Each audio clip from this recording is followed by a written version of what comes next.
And joining us is the SNP's leader in Westminster, and that's Ian Blackford. Hello to you, Mr. Blackford. He's wounded, Morning, but he's Kate. still standing. Well, yes, but you know, Kay, what a remarkable turn of events yesterday. 40%, or more than 40% of Tory MPs voting against the Prime Minister, having no confidence in him. About two-thirds of his backbenchers, and I suppose if you put it in a wider context, the Prime Minister now has two-thirds of the members of the House of Commons against him, having no confidence in him. Any other person, if you look at what happened to Theresa May, she went after losing a no-confidence vote, admittedly after some months. But this is about the man that's in the office of number 10. It's about integrity, it's about trust, it's about standards in public life. And the Prime Minister can try and duck and dive and try and get out of this, but this is not going away. We've got the Privileges Committee to come. And quite simply, this is a man that has abused the trust that's been put in him in that election in 2019. This is not going to go away. And we're left in the situation that we're talking about him rather than dealing with the cost of living crisis, the war in Ukraine and so on.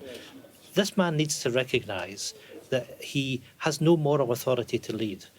And ultimately, at the end of the day, this man will be gone long before the next election. And the sooner that the Conservative MPs recognise that they have to remove him, but then the better, because this is not going to go away as an issue.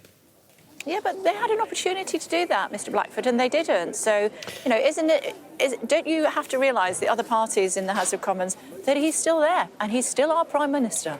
Well, the reason he's there, of course, is because of the payroll vote. Those that are in the Cabinet Ministerial Office, the private secretaries and so on. When you've got the situation that two-thirds of your backbenchers have voted against you, then frankly you're in trouble. His position's not tenable, it's not sustainable, and ultimately the Prime Minister will go, and the sooner that happens the better. This story is not over, not by a long way, and my thoughts want to remain with all of those that made so many sacrifices over the COVID pandemic.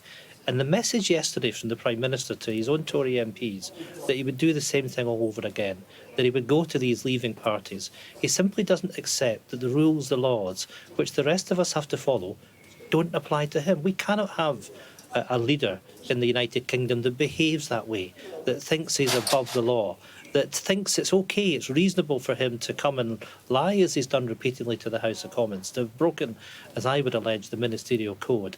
And let's not forget, the only Prime Minister in office that has been charged and found guilty of breaking his own laws, he simply should not be in office. Yeah, the reason he's still there is because he won with an 80-seat majority, and a lot of MPs who are in the Commons would not have been there if it hadn't been for the charisma of Boris Johnson.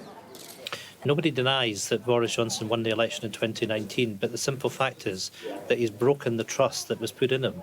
He's abused the position of power that he's had, and it's not just about Partygate, it's about everything that has gone on with this Prime Minister, that he treats Westminster, he treats the House of Commons as a personal plaything. Everyone is expendable, and his behaviour, quite simply, is not acceptable.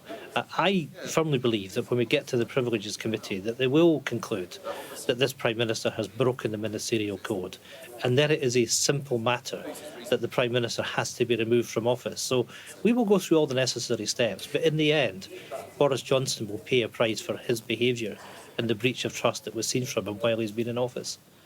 How far do you think Labour will get today with the hopes of having a clean-up politics vote? Well, my goodness, we do need that, don't we? Because, you know, we have to restore trust and confidence in public life and in politicians. And the behaviour of the Prime Minister and the fact that he's still there doesn't help. So we need to make sure that people are accountable. And we need to make sure that the Prime Minister can be properly held to account, that there can be references to those that can hold them to account, those that can adjudicate whether or not he's broken the ministerial code or not. The fact that he is single-handedly trying to change the rules to make sure that he can be held from scrutiny really shows that this is a man that will do anything to stay in power. He'll do anything to make sure he's not held accountable for the lying and the corruption and the sleaze that we've seen from him while he's been in office. OK, but do you think the vote will go ahead today? Well, I hope there will be a vote today. It's a Labour opposition day. Of course, it doesn't have any force other than actually showing the dissent that the House of Commons have from the behaviour of this Prime Minister. But we will certainly be voting against the government in any vote that takes place later today. How long do you think the Prime Minister can stay in office? I think he's a dead man walking. I think it's better for all of us that he goes sooner rather than later.